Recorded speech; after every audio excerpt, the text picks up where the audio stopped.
ห้านขายดอกไม้รักสื่อห้านเจ็ดแตกไปทุกผู้ใดสนใจดอกไม้อยากได้ดอกไม้ทุกประเภทงานมาที่นี่รักสี่ห้านเจ็ดแตกสถานที่กำบงนี่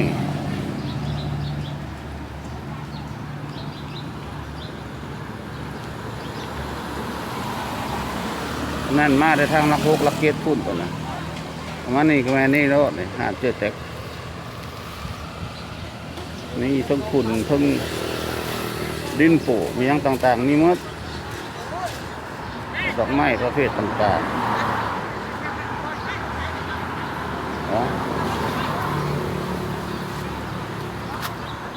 มีทั้งบอนทั้งหยัง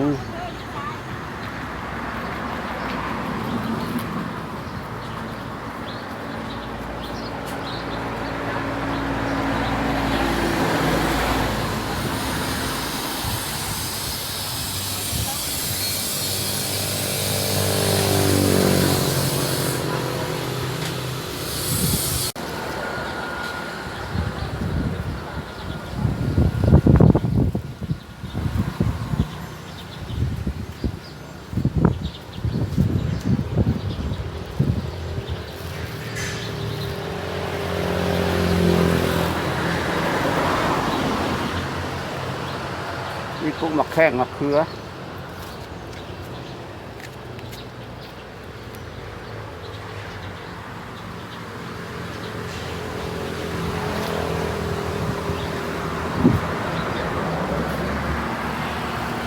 กุหลาบหิน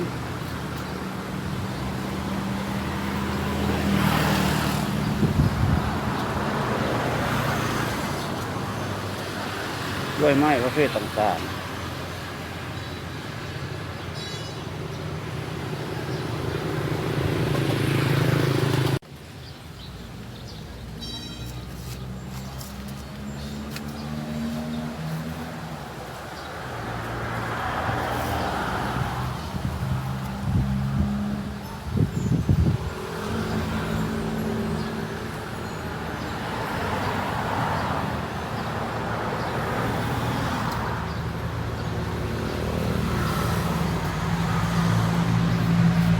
บุอึดดอกไม้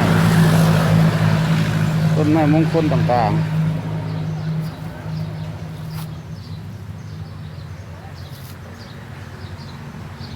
ๆบอน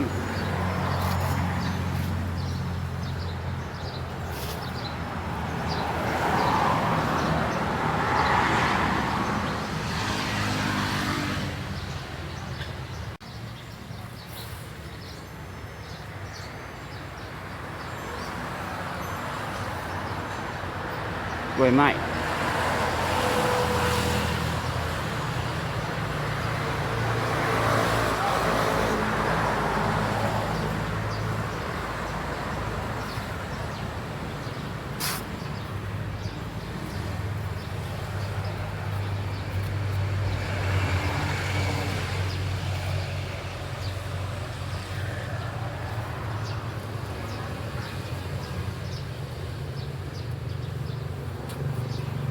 นี่หลายแนว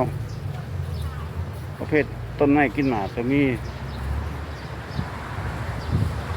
ดูรักสี่เด้อผู้ใดอยากได้ซื้อเอาไปปลูกไปเตะย่องเรือนชาน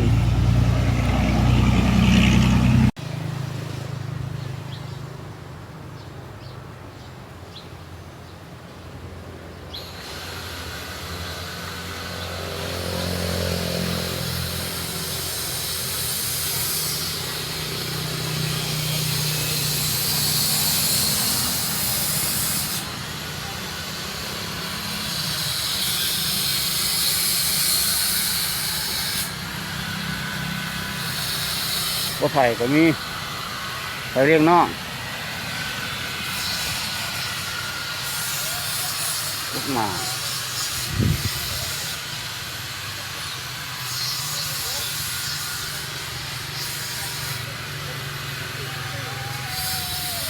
กล้วยไม้ในร้ายกล้วยไม้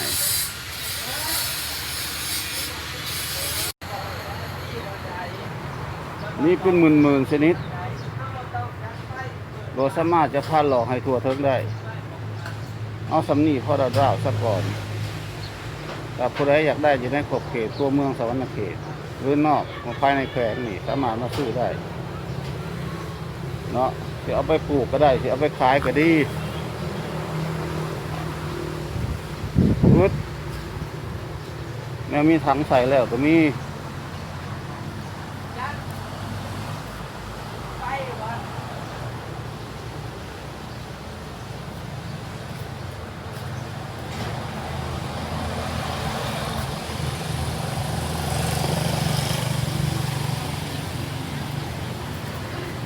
ต้นตาลเตี้ย